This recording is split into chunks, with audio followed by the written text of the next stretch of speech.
Today I am going to start a new lesson, that is Medieval India and Political Transitions. Transitions means change in the politics, means the authority from one hand to another hand. So from ancient to medieval. So in between the second half of the 13th century, 13th century is recognized as a transitional period in the Indian history. In this transitional period, the Indian society in this transitional period, the Indian society entered the middle period from the ancient period. The Turks broke the political system of the small kingdoms, means when the Indian society entered from the ancient to medieval, the Turks who originated in the Central Asia, they defeated the small kingdoms of the ancient period. They entered into India and they defeated the political system of the small kingdoms. They also established an empire which had a strong centralized power structure. Monotheism was expanded in the field of religion and influence. Monotheism was expanded in the field of religion, thus influenced by the influence of the Islam. Do you know what do you mean by monotheism? Monotheism means what? Believing only in one God. So Islam. So Islam religion, they used to believe earlier. They used to worship many natures of the objects like stone, trees, and the streams also, and the waters also. When Muhammad Paigambar started preaching his principle, and they accepted, the people of Mecca and Medina, they accepted their teaching, his principle, and he strongly opposed the polytheism. Polytheism is what? Worshipping more than one God.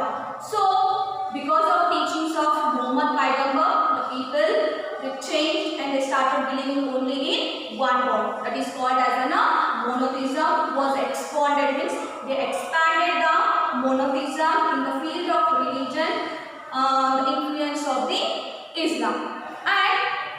But before the city of Turks established their empire, it is necessary to understand the multi-state political system of pre-Turks period. So before the study of the Turks, how they entered into India from Central Asia, how they defeated and all, how they established their empire in India.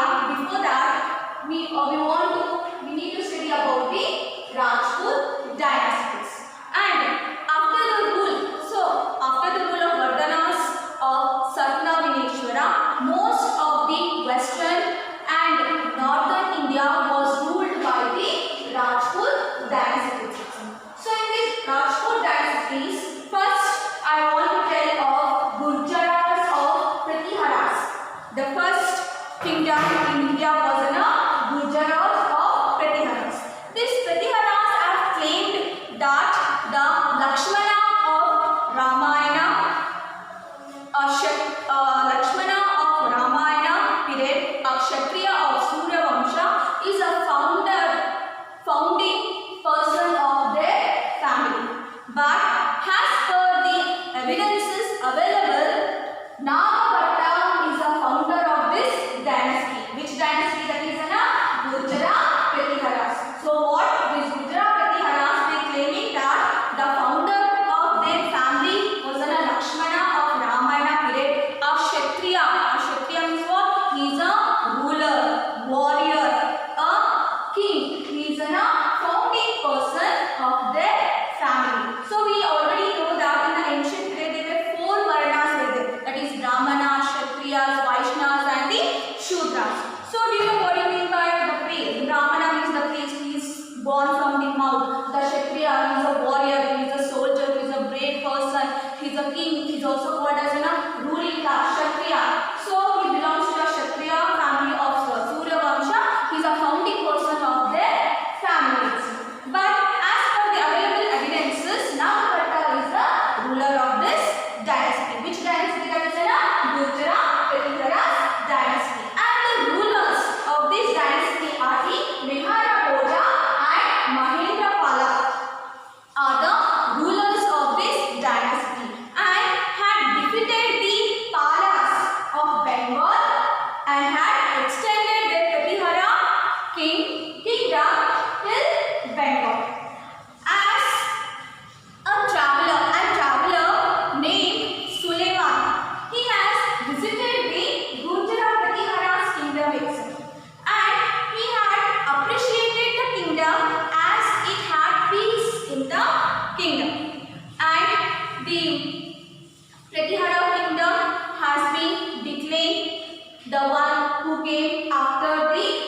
due to the weak ruler of Mahipala who succeeded Mahendrapala.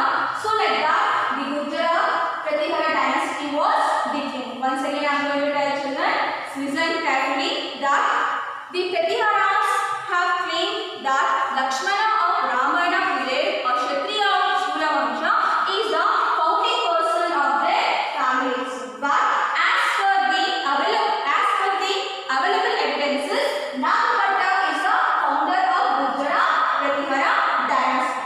The rulers Mihera Bhoja and Mahendrapala are the rulers of this dynasty. They had defeated the Palas of Bengal and extended the Pratihara rule till Bengal. An Arab traveler, he had visited the kingdom of Mihera Bhoja and he appreciated the kingdom that it had peace in the court. And later the one who came after the rulers, after the Mihera Bhoja and Mahendrapala, the Mahipala, he couldn't rule the kingdom. He was a weak and the dynasty, that is Gujara Pratihara dynasty, was decaying. So after the Gujara Pratihara dynasty was Garavalas. So Garavalas, that is Chandradeva, is the founder of this dynasty. He ruled western, northern India and keeping Varanasi as his capital. And another important ruler of this dynasty was Govinda Chandra. He defeated the Palas and he also defeated the Kalinga and Odisha.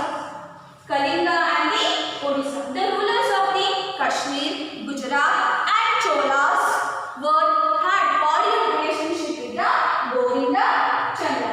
So Garavalas, the founder of the Garavalas dynasty is Chandra Deva, and he ruled the northern India, keeping Varanasi as his capital. Another most important ruler of this dynasty was Govinda Chandra. Govinda Chandra defeated the Palas and he extended his rule till Malwa and Magadha by defeating the Palas. He also defeated the Kalinga and Odisha. And the rulers of Kashmir, Gujarat and Chola were the cordial, they maintained the cordial relationship with the Govinda Chandra. So this was about the Garavalas. So after Garavalas, which was the next dynasty, was Paravaras. The Paravaras dynasty came into provinces after the decline of the Pratiharas. And Upendra Krishna Raja, who is the founder of this dynasty, was Upendra Krishna Raja was the founder of this dynasty. The most popular ruler of this Paramara dynasty was Bhoja. So Bhoja, he defeated the Kalyani Chalukyas, Gangas, Kalingas and northern Konkas. This Bhoja, he had experienced many ups and downs in the political sphere, but he remained undefeated in the area of literature because he himself was a poet and who had come after him were weak, thus the Paramaras dynasty declined. So these are the three dynasties of Rajput dynasty, that is Gujara Pratiharas, Garavalas and Paramaras. So this lesson, children, will be continued. So once again I want to recall, that is in the second half of the 13th century, it is recognized as a transitional period in the Indian history. It is necessary that the study of the Indian society, they entered the medieval period from ancient period. So in the medieval period, lots of changes we have seen. What are those changes? The Turks who had entered India from the Central Asia, from the Ural Mountains, they attacked the small kingdoms. They broke the small kingdoms of the Rajput dynasties and all, and they established their empire. Not only that, they had a strong centralized power structure in the center. Not only that, they started expounding the monotheism in the name of the religion. It is influenced by the Islam. That they believe that there is only one God. And before the study of the Turks, it is necessary to know about the multi-state political system of pre-Turk period. After the decline of Gardhanas of the Satnavineshwara, the western and the northern India was ruled by Rajput dynasty. So in that Rajput dynasty, those are the Gurjaras of Pratiharas, Garavaras and the Paramaras. So here the Gurjaras and Pratiharas, here that the main founder, as per the available evidences, Nagabhatta was the founder. But according to that, the Pratiharas were claiming that Lakshmana of Ramayana period, a Kshatriya of Surya Vamsha, is a founding person of their family. The important rulers in the Gujarat Pratiharas are Mehara Bhoja and Mahendra Pal. So these are the important rulers of this Gujarat Pratiharas dynasty. And they had defeated the Palas of Bengal and extended their rule, the Pratiharas rule, till Bengal. And an Arab traveler also visited their Gujarat Pratiharas dynasty, the court, when the Mehera Bhoja was a ruler. And this Suleiman, he appreciated the kingdom as it had peace in the kingdom. And the end of the Gujarat Pratihara rule ended with the Mahipala, who came after the Mahendra Pala. Now, Garavalas is the founder of Garavala dynasty was Chandra Deva. He is a founder of this dynasty and ruled northern India.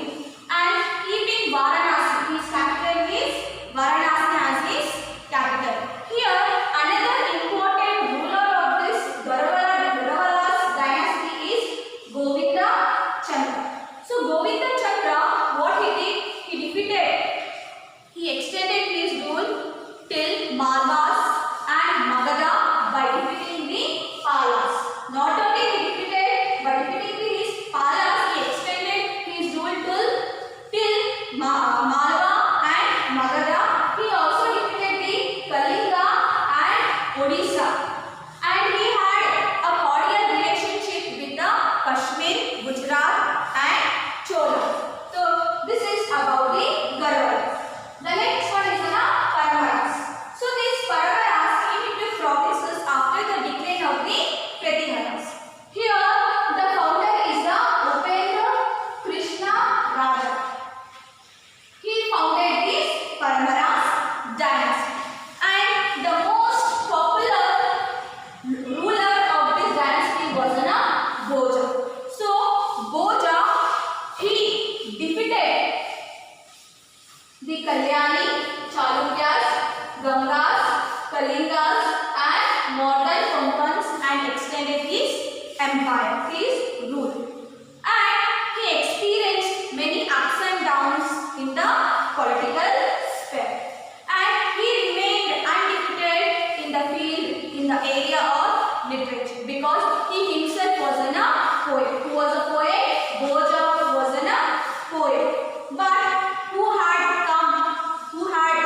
came after him were weak, and the Paramara dynasty